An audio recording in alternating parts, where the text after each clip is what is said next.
29. Nico. Given a choice between death and the Bufford Zippy Mart, Nico would have a tough time deciding. At least he knew his way around the land of the dead. Plus the food was fresher. I still don't get it, Coach had muttered as they roared the centre aisle. They named the whole town after Leo's table. I think the town was here first, Coach, Nico said. Huh? The coach picked up a box of powdered donuts. Maybe you're right. These look at least 100 years old. I miss those Portuguese fatuous. Nico couldn't think about Portugal without his arms hurting. Across his biceps.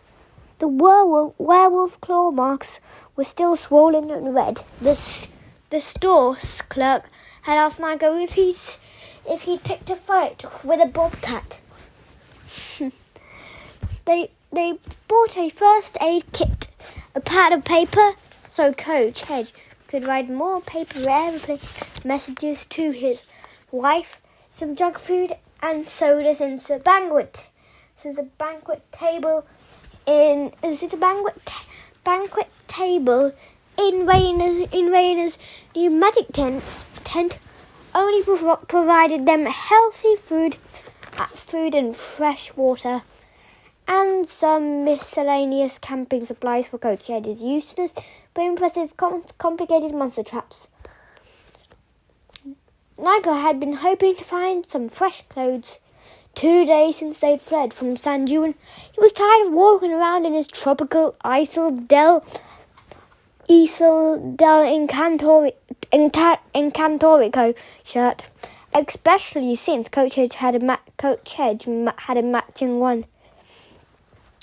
Unfortunately, the Zippy Mart had only carried T-shirts with Confederate flags and corny sayings like "Keep calm" and "Follow the redneck."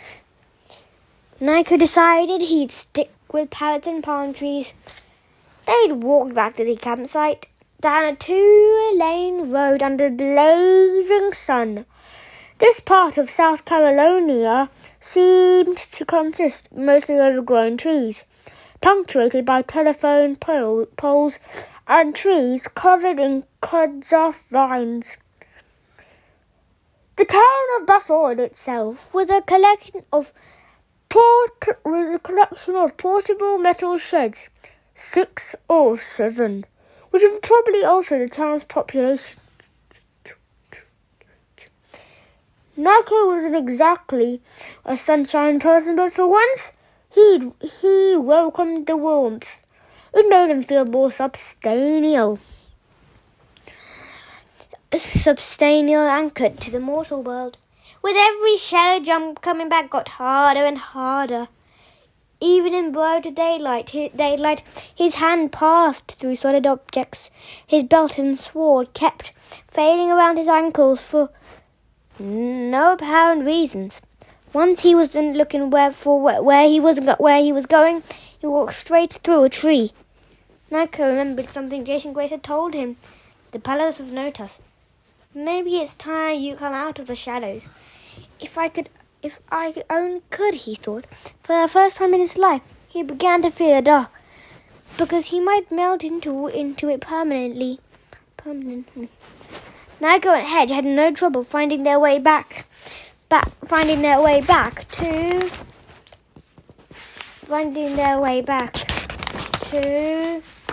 camp. The Athena Parsonage was the tallest landmark for miles around. In its new camouflage netting, it glittered silver like an extremely flashy 40-foot-tall ghost. Apparently, the Athena Pathers had wanted them to visit a place with an educational value because she'd landed right next to a historical marker that read, Masquerade of Bufford. On a gravel lay-by at the intersection of nowhere and nothing. Raina's tents sat in grove trees, about 30 yards back from the road. Nearby lay a rectangular cairn. Hundreds of stones piled in the shape of an oversized grave, with a gigantic obelisk for a headstone. Scattered around it were faded wreaths and crushed bunquets of plastic flowers, which made the place seem even sadder. Aurum and Argentum were playing keep away in the woods with one of the coach's handballs. Ever since getting repaired by the Amazons, the Mestal dogs had been frisky and full of energy. Unlike their owner, Raina sat cross-legged at the entrance of the tent, staring at the memorial obelisk. She hadn't said much since they fled San Juan 2 days ago. They'd also not encountered any monsters which made Nico uneasy. They'd heard no further word from the hunters or the Amazons. They didn't know what happened to Hyla or Thalia, or the giant Orion. Nico didn't like the hunters of Artemis. Tragedy followed them as surely as their dogs and birds of prey. Her sister, Bianca, had died after joining the hunters. Then Thalia Grace became their leader and started recruiting even more young women to their cause, which grated on Nico as if Bianca's death could not be forgotten, as if she could be replaced. When Nico had woken up about China and found the hunters' note about kidnapping Raina, he'd torn apart the courtyard in rage. He didn't want the hunters stealing another important person from him. Fortunately, he got Raina back, but he didn't like how brooding she had become. Every time he tried to ask her about the incident on the Cali San Jose, those ghosts on the balcony, all staring at her, whispering or accusations, Raina shut him down. Nico knew something about ghosts. Letting them get inside your head was dangerous. He wanted to help Raina, but his own strategy was to deal with his problems alone. Spurning anyone who tried to get close. He couldn't exactly criticize Raina for doing the same thing. He glanced up as they approached. I figured it out. What historical site this is? Hedge said. Good cause. It's been driving me crazy. The Battle of Waxhaws, he said. Oh, right. Hedge nodded sagely. That was a vicious little smackdown. Nico tried to sense any restless spirits in this area, but he found nothing unusual for a battleground. Are you sure? In 1780, Raina said, the American Revolution, most of the colonial leaders were Greek demigods. The British generals were Roman demigods, because England was like Roman back then, Nico guessed, a rising empire. Raina picked up a crushed banquet. I think I know why we landed here. It's my fault. Ah, come on, Head scoffed. The Bufford Zippy Mart. It isn't anybody's fault. Those things just happened. Raina picked at the faded plastic flowers. During the Revolution, 400 Americans got overtaken here by British cavalry. The colonial troops tried to surrender, but the British were out for blood. The massacred the Americans. Even after they threw down their weapons, only a few survived. Nike supposed he shouldn't have been shocked, but after travelling through the underworld, hearing so many stories of evil and death, a wartime massacre hardly seemed newsworthy. Raina, how is that your fault? The British commander was Bannister Tarleton had snorted. I've heard of him. Crazy dude. They called him Benny the Butcher. Yes, Raina took a shaky breath. He was a son of Bologna. Oh, Nico stared at the oversized grave. It still bothered him that he couldn't sense any spirits. Hundreds of soldiers massacred at this spot. They should have sent out some kind of death vibe. He sat next to Raina and decided to take a risk. So you think that we're drawn here because you have some sort of connection to the ghosts? Like what happened in San Juan? For a count of 10, he said nothing, turning the plastic bunker in her hand. I don't want to talk about San Juan. You should. Nago felt like a stranger in his own body. Why was he encouraging Raina to share? It wasn't his style of his business. Nevertheless, he kept talking. The main thing about ghosts, most of them have lost their voices. In Asperhodel, millions of them wander aimlessly around, trying to remember who they were. You know why they end up like that. Because in life, they never took a stand one way or another. They never spoke out, so they never heard. Your voice is your identity. If you don't use it, he said with a shrug, you're halfway to Asperhodel already. Raina scowled. Is that your idea of pep talk? Coach Head cleared his throat. This is getting too pistological for me. I'm going to write some letters.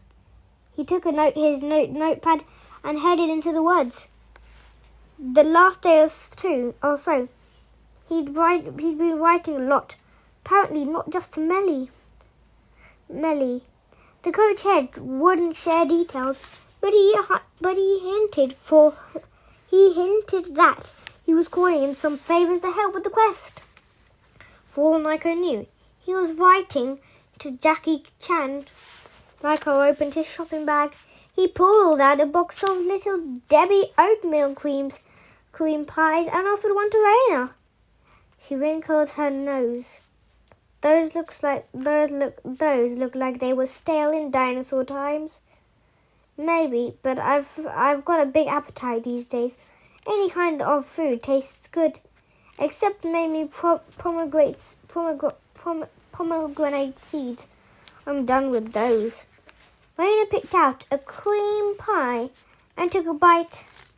The ghosts in San Juan, they were my ancestors. Naga waited. The breeze ruffled the camouflage netting over the outside Parthenos. The Ramirez-Arellano family goes back a long way. Raina continued. I don't know the whole story. My ancestors lived in Spain when it was a Roman province. My great something grandfather was a conquistador. He came over to Puerto Rico with Ponce de Leon.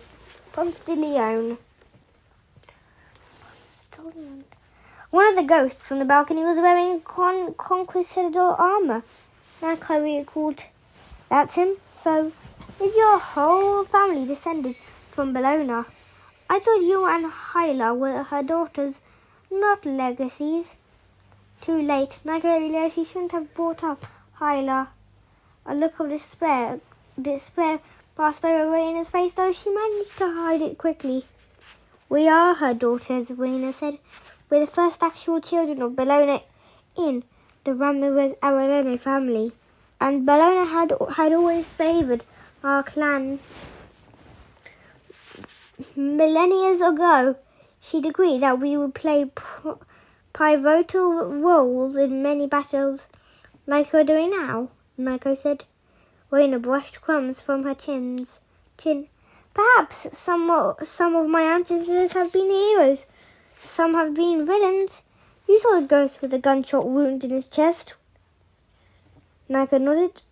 A pirate, the most famous in Puerto Rican history. He was known as the pirate Percy, but his family name was Ramirez de Arellano. Our house, the family villa, was built with money from treasure that he buried. For a moment, Nico felt like a little kid again. He was tempted to blurt out, "That's so cool!" Even before he got into Mytho magic, he'd been obsessed with pirates. Probably that was one of the reasons he'd been so smitten with Percy, a son of the sea god. "And the other ghosts?" he asked. Wayne took another bite of cream pie. "The guy in the U.S. Navy uniform? He's my great-great-uncle from World War II. The first Latino submarine commander. You get the idea. A lot of warriors. Bellona was our patron goddess for generations. But she never had demigod children in your family until you. The goddess, she fell in love with my father, Julian. He was a soldier in Iraq. Raina's voice broke. He tossed aside the plastic bouquet of flowers. I can't do this. I can't talk about him." A cloud passed overhead, blanketing the woods in shadows. Nico didn't want to push Raina. What right did he have? He set down his oatmeal cream pie and noticed that his fingertips were turning to smoke. The sunlight returned. His hands became solid again, but Nico's nerves jangled. He felt as if he'd been pulled back from the edge of a high balcony. "Your voice is your identity," he told Raina. "If you don't use it, you're halfway to Asperhodel already." He hated when his own advice applied to himself. "My dad gave me a present once," Nico said. "It was a zombie." Raina stared at him. "What?" His name was Julius Albert. He's French. A French zombie? Hades isn't the great dad, but occasionally he has these want-to-know-my-son moments. I guess he thought the zombie was a peace offering. He said Julius Albert could be my chauffeur.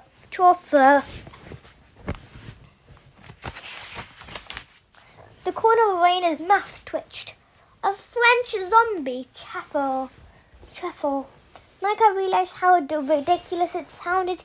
He never told anyone about Julius Albert, not even Hazel, but he kept talking. Hades had this idea that I should, try to act like a modern teenager. Make my friends get to know me. Try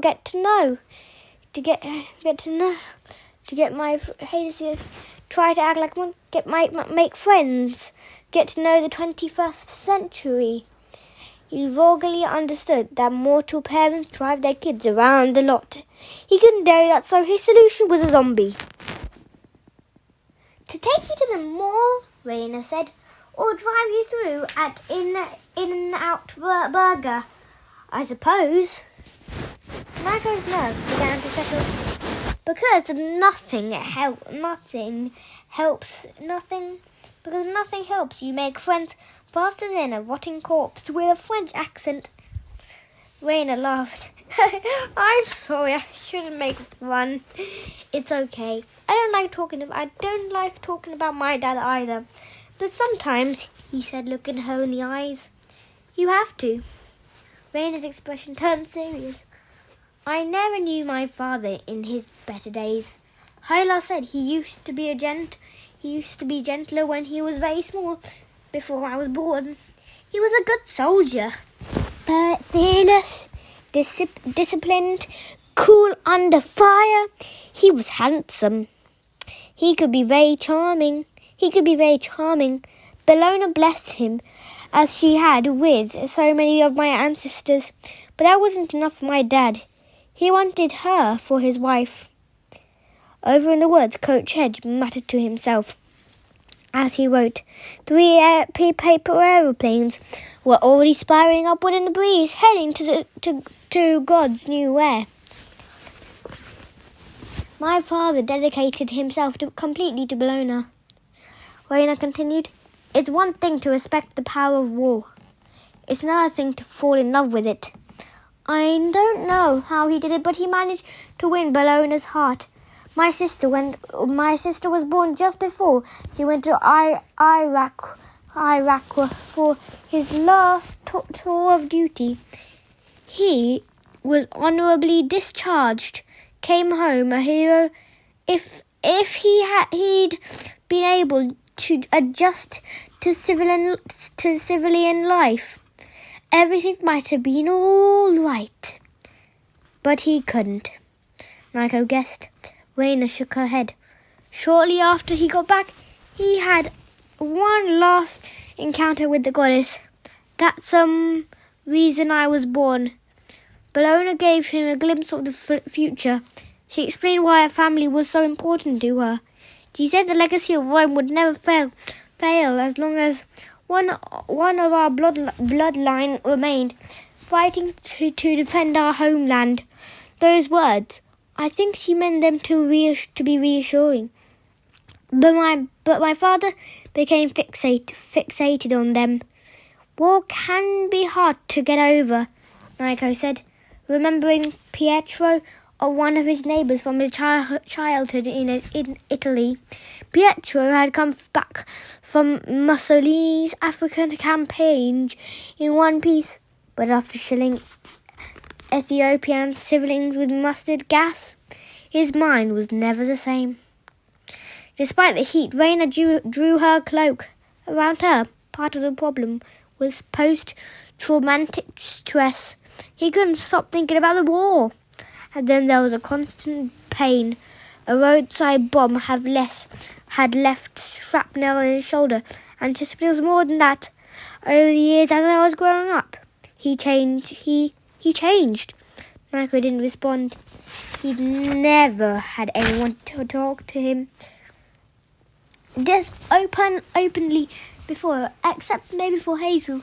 He felt like he was watching a flock of birds settle on a field. One loud sound might startle them away. He became paranoid, Raina said. He thought Bellona's words was a warning that our bloodline would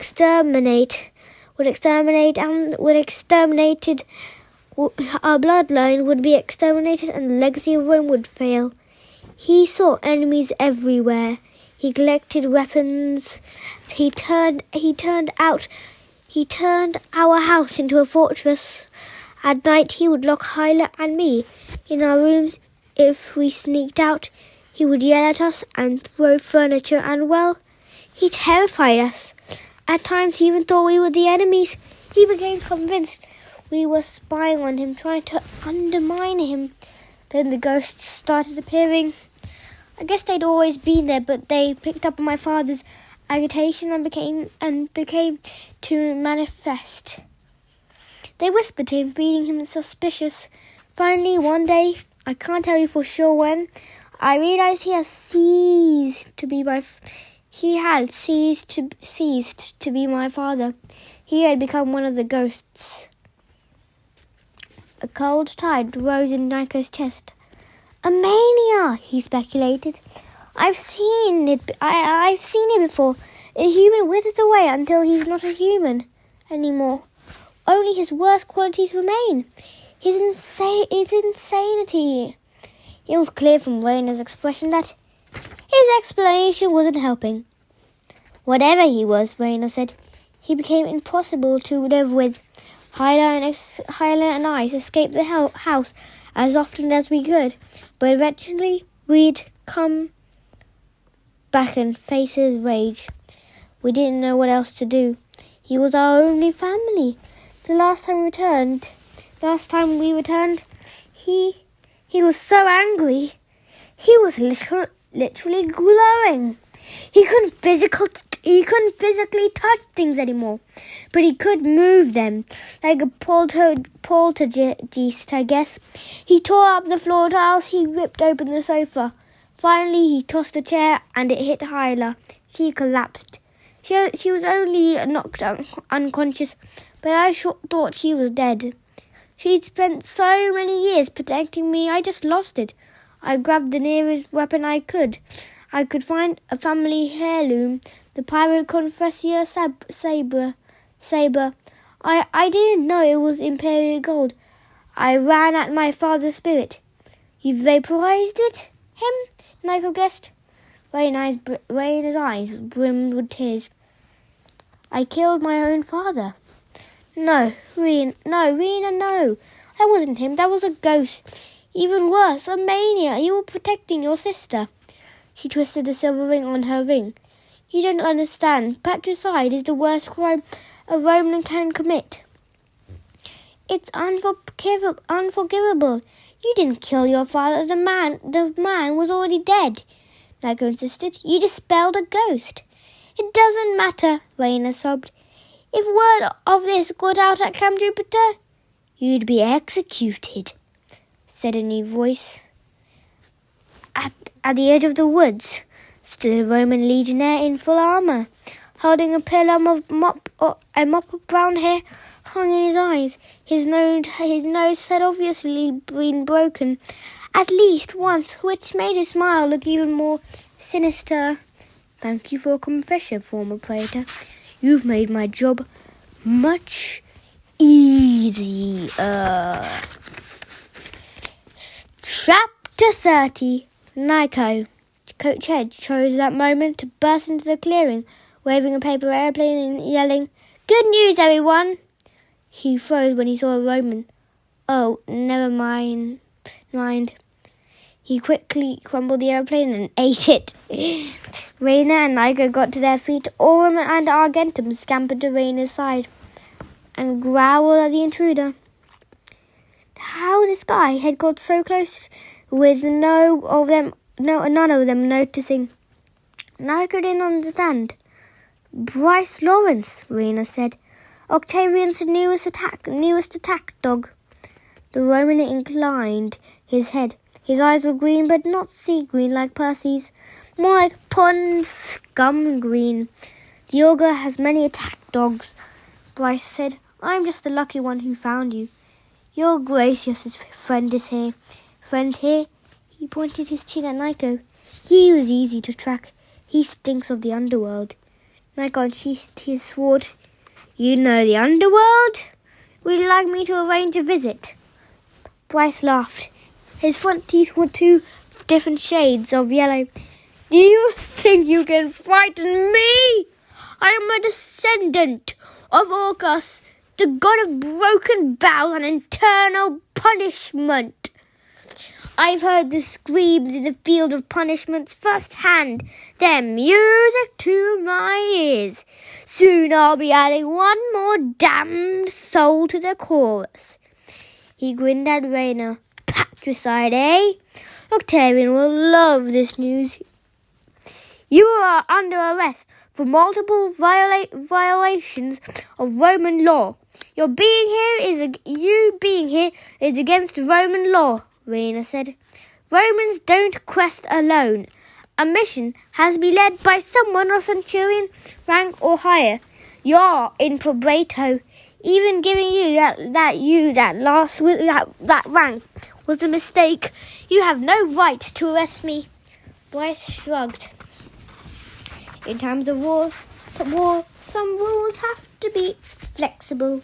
But don't worry, once I bring you in for trial, I'll be rewarded with full membership in the Legion.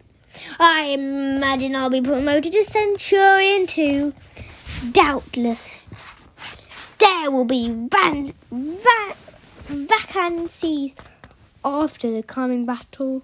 Some officers won't survive, especially if their loyalties aren't in the right place. Coach Hedge hefted his bat. I don't know the proper Roman etiquette, but can I bash this kid now? A thorn. Interesting, Bryce said. I heard the Greeks actually trusted their goatmen. Hedge bleated. I'm a satyr, and you can trust that I'm going to put this bat upside your head. Upside your head.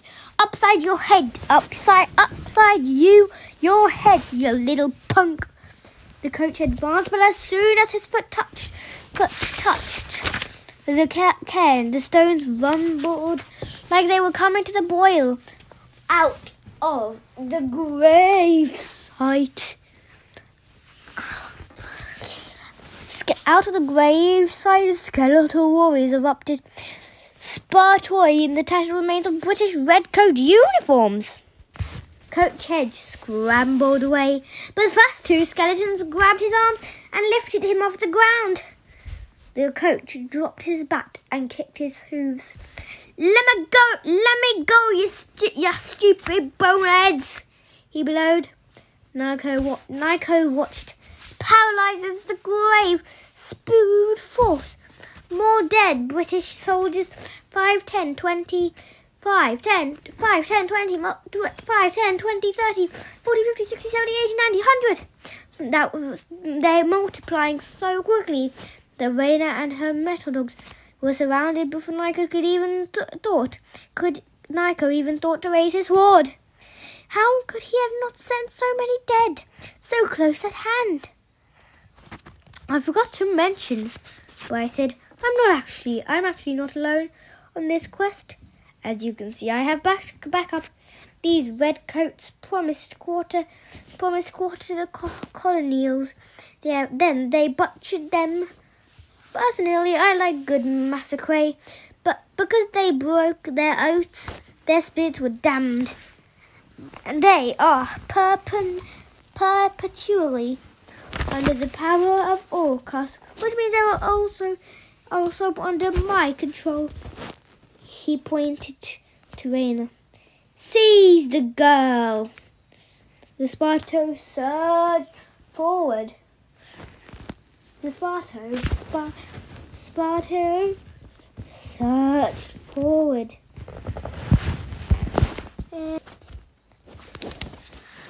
Oram and Argentum took down the first few, but they were quickly wrestled to the ground. Skeletal hands clamped over their muzzles. The redcoats grabbed Ray in his arms. For undead creatures, they were surprisingly quick. Finally, Nico came to his senses. He slashed at the Sparto, but his sword passed harmlessly through them. He exerted his will, ordering the skeletons to dissolve. They acted as if he didn't exist. What's wrong, son of Hades? Bryce's voice was filled with fake sympathy. Losing your grip? Nico tried to push his way through the skeletons. There were too many. Bryce, Raina, and Coach Hedge might as well have been behind a metal wall. Nico, get out of here, Raina said. Get to the statue and leave. Yes, off you go, Bryce agreed. Of course you realize that your next shadow jump will be your last. You don't have the strength to survive another, but by all means, take the other partners. Nico glanced down. He still held his Stygian sword, but his hands were dark and transparent.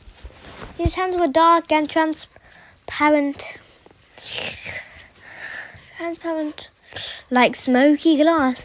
Even in the direct sunlight, he was dissolving. Stop this, he said. Oh, I'm not doing a thing, Bryce said. But I am curious to see what will happen. If you take the statue, you'll disappear with it forever right into oblivion. If you don't take it well, I have orders to bring Raina alive to stand trial for reasons.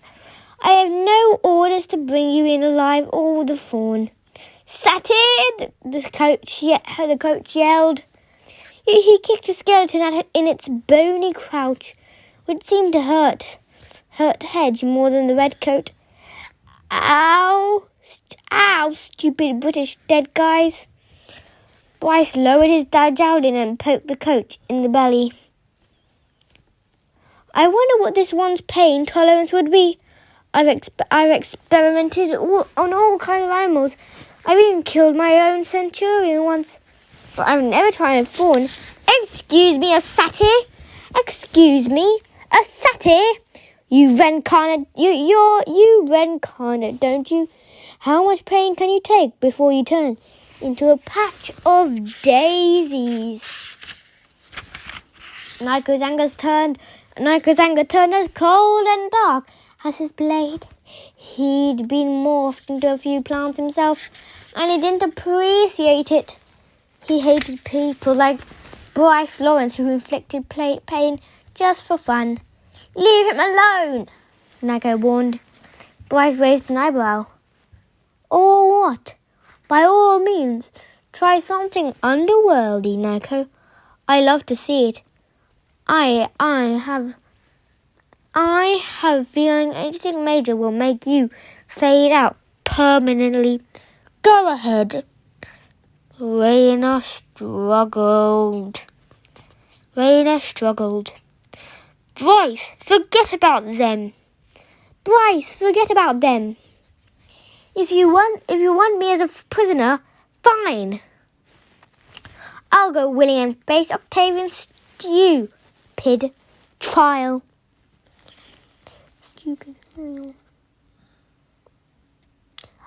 A fine offer. Bryce turned his javelin, letting the tip hover a few inches from Raina's eyes. You really don't know what Octavian has planned, do you? He's been busy putting in favours, spending the Legion's money. Raina clenched her fist. Octavian has no right. He has the right of power, Bryce said. You forfeited your authority when you ran off to the ancient lands on August 1st. On August 1st, your Greek friends at Camp Half-Blood will find out what a powerful enemy Octavian is. I've seen the designs for his machines. Even I'm impressed. Nico's bones felt like they were changing into helium, the way they felt when the god Favenus turned him into a breeze. Then he locked his eyes with Raina. Her strength surged through him, a wave of courage and resilience that made him feel substantial again, anchored to the mortal world. Even around by the dead and facing execution, Raina Ramirez Arellano had a huge reservoir of bravery to share. Nico, she said, do what you need to do. Do what you need to do. I've got your back. Bryce chuckled, clearly enjoying himself. Oh, Raina, you've got his back. It's going to be so fun dragging you before a tribunal, forcing you to confess that you killed your father. I hope they'll execute you in the ancient way, soon in a sack with a rabid dog, and thrown into a river. I've always wanted to see that. I can't wait until your little secret comes out. Bryce flicked the point of his pilum across Raina's face, leaving a line of blood. And Nico's rage exploded.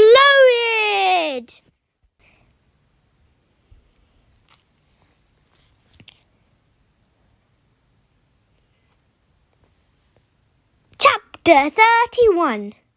Nico. Later they told him what happened.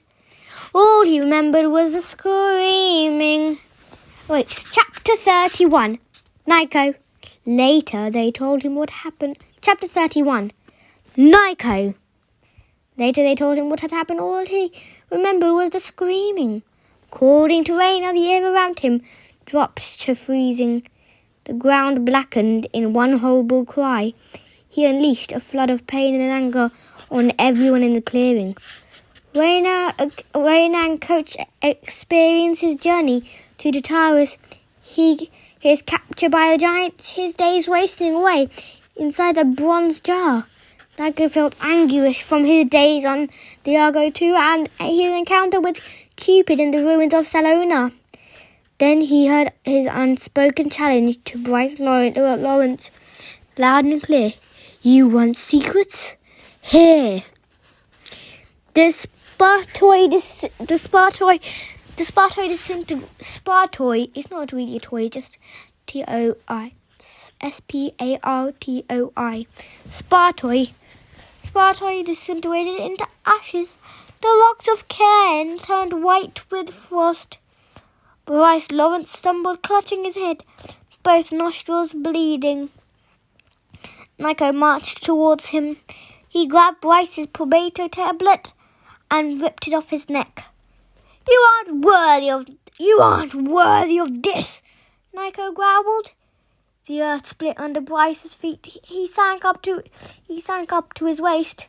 Stop, Bryce! Bryce clawed at the ground, and the plastic bonkwards, but his body kept sinking. You took an oath to the Legion! Nico's breath steamed in the cold. You broke its rules. You inflicted pain. You killed your own centurion. I didn't. You should have died for your crimes, Nico continued. That was the punishment. Instead, you got exile. You should have stayed away. Your father, Orcus, may not approve of broken oaths, but my father, Hades, doesn't approve of those who escaped punishment. Please don't. That word didn't make sense to Nico.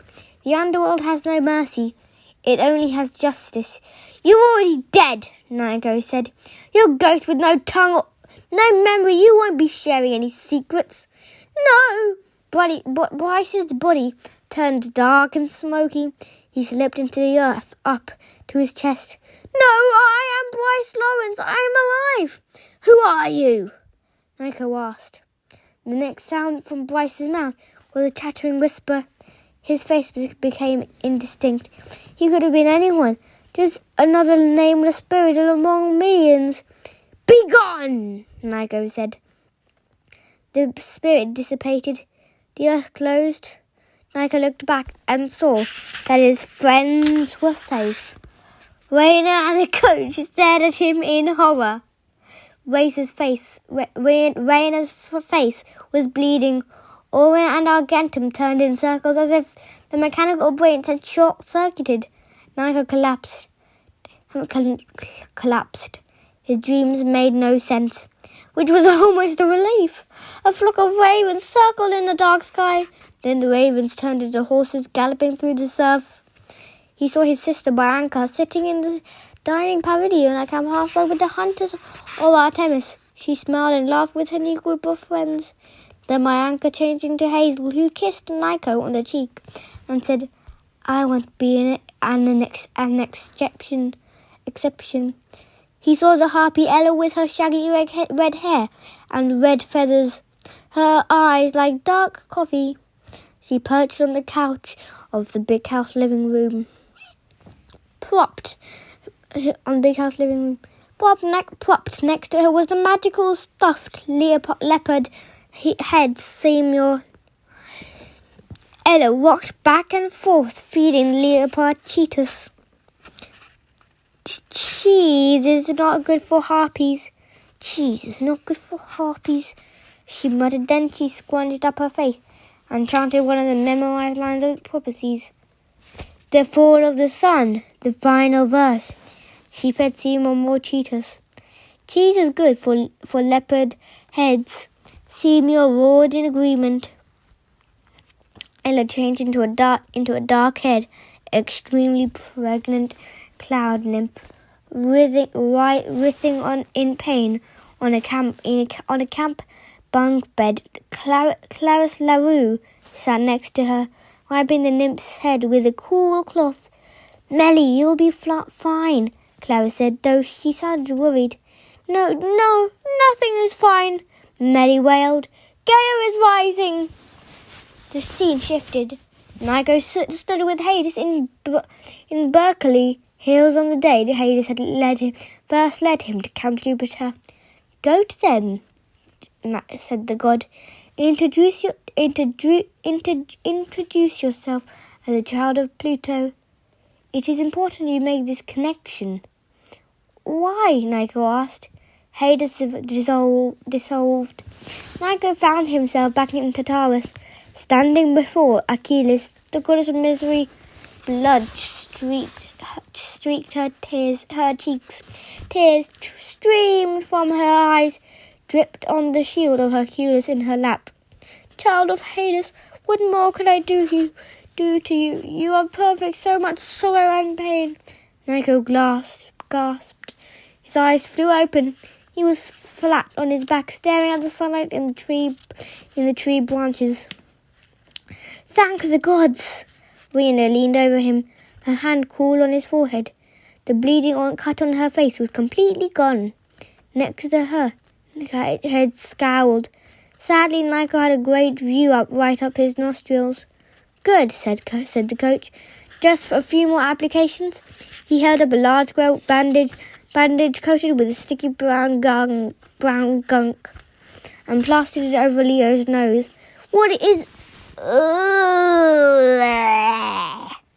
The gunk smelled like pudding, soil, cedar chips, grape juice, and just a hint of fertilizer. Nico didn't have the strength to remove it. His senses started to work again. He realized he was lying on a sleeping bag outside the tent. He was wearing nothing but his boxer shorts and 1,000 gross brown plaster. He was wearing nothing but his boxer shorts and 1,000 gross bandages all over his body. His arms and legs and chests were itchy from the drying mud. Are you trying to plant me?" he murmured. "It's sports medicine with a little nature magic," said the coach. "Kind of a hobby of mine." Nico tried to focus on Rena's face. You improved this." She looked like she was about to pass out from exhaustion, but she managed to smile. "Coach Hedge brought you back from the brink. The unicorn brought ambrosia nectar. We couldn't use any of it. You're fading so badly." "Fading? Don't worry about that now, kid." Hedge put a drinking straw next to Nico's mouth. Have some Gatorade." I don't want. You'll have some Gatorade," the coach insisted. Nico had some Gatorade. He was surprised at how thirsty he was. "What happened to me?" he asked. "To Bryce? To those skeletons?" Raina and the coach exchanged an uneasy look. "There's good news and bad news, okay?" Raina said. "But first, eat something. You'll need your strength before you hear the bad news." Let's see. We have time for one last chapter. How long is that last chapter? Let's see.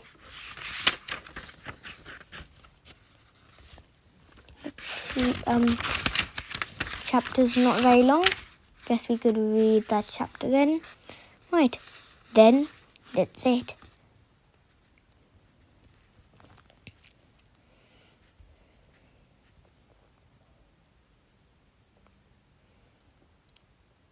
Chapter 32, Nico. 3 days? Nico wasn't sure he'd heard her right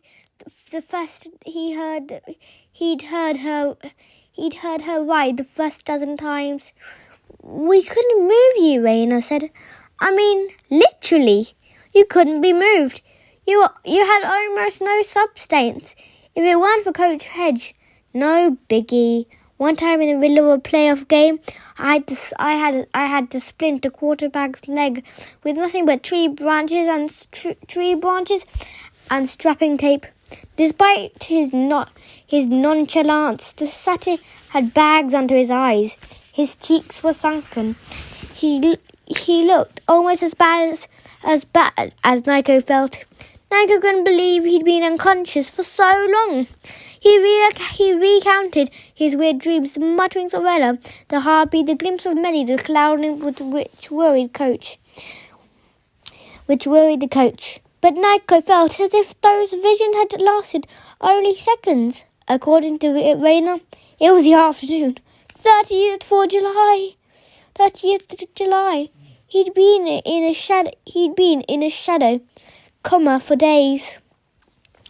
The Romans will attack Camp Half-Blood the day after tomorrow. Nico sipped more Gatorade, which was nice and cold but without flavour. His taste buds seemed to have faded into the shadow world permanently. We have to hurry. I have to get ready. No, Rena pressed her hand against his forearm, making the bandages crinkle. Any more shadow travel would kill you. He gritted his teeth. If it kills me, it kills me. We have to get the statue to Camp Half-Blood. Hey, kid, said the coach. I appreciate your dedication, but if you zap us into eternal darkness, along with your Senate Parthenos, it's not going to help anybody. Bryce Lawrence was right about that. At the mention of Bryce, Raina's metal dogs pricked up their ears and snarled. Raina stared at the cairn of rocks, her eyes full of torment, as if more unwelcome spirits might emerge from the grave. Nico took a breath, getting a nose full of Hedge's fragrant home remedy. Raina, I didn't think what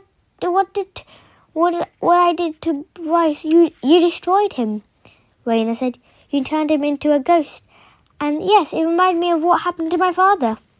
I didn't mean to scare you, Nico said bitterly. I didn't mean to poison another friendship. I'm sorry. Raina studied his face.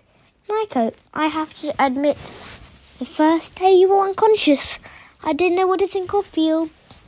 What you did was hard to watch, hard to process. Coach Hedge chewed on a stick. I gotta agree with the girl on this one, kid.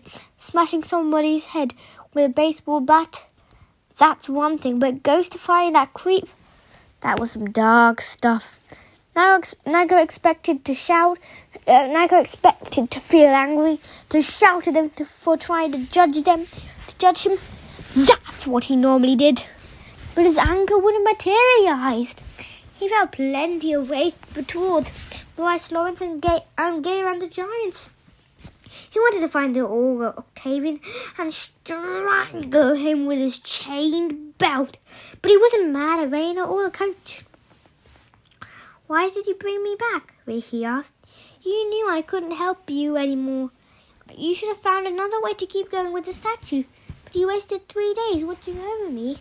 Why? Coach Hedge snorted. You're part of the team, idiot. We're not going to leave you behind. It's more than that. Raina rested her hand on Nico's. While you were asleep, I did a lot of thinking. What I told you about my father, I never shared that with anybody. I guess you were right. The person to confide it. You lived as some of my burden. I trust you, Nico. Nico stared at her, mystified. How can you trust me? You both felt my anger, saw my worst feelings. Hey, kid, said Coach Hedge, his tone softer. We all get angry, even a sweetheart like me. Raina smirked. She squeezed Nico's hand. Coach is right. Nico, you're not the only one who lets out the darkness once in a while. I told you what happened with my dad, and you supported me. You shared your painful experience. How can we not support you? We're friends.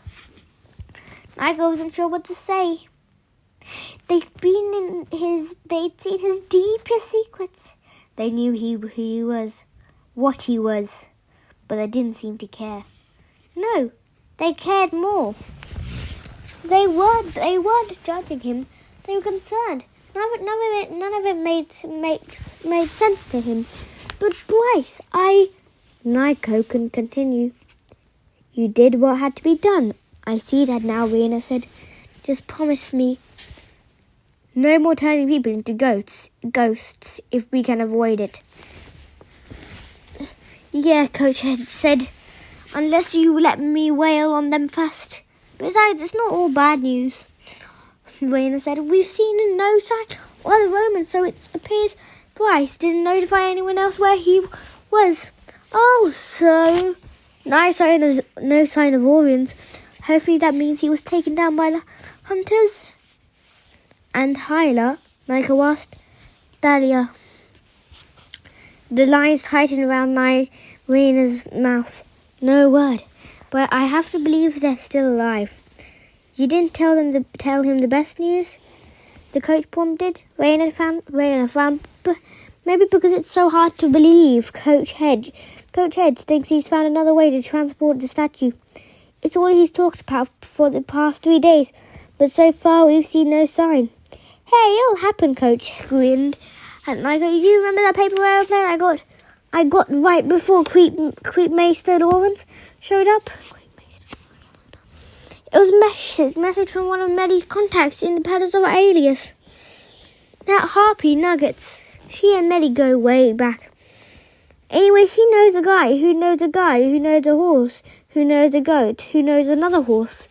Coach, Raina chided, you'll make him sorry he came out of his coma. Fine, the satyr huffed.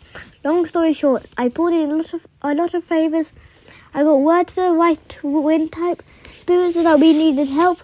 The letter I ate confirmation that the cavalry is coming. They said it would take a while to organise, but he should be here soon, any minute in fact. Who's he? What cavalry? Raina stood up rudely. She stared towards the north, her face slack with awe. That cavalry, Nico followed her gaze. A flock of birds was approaching. Large birds. They got closer, and Nico realised they were horses with wings. At least half a dozen in V formation, without riders flying on point, with a massive stallion with a golden coat and multicoloured plumage like an eagle's. His wings spanned twice as wide as the other horses. Percy, Nico said, you summoned enough to carry the statue.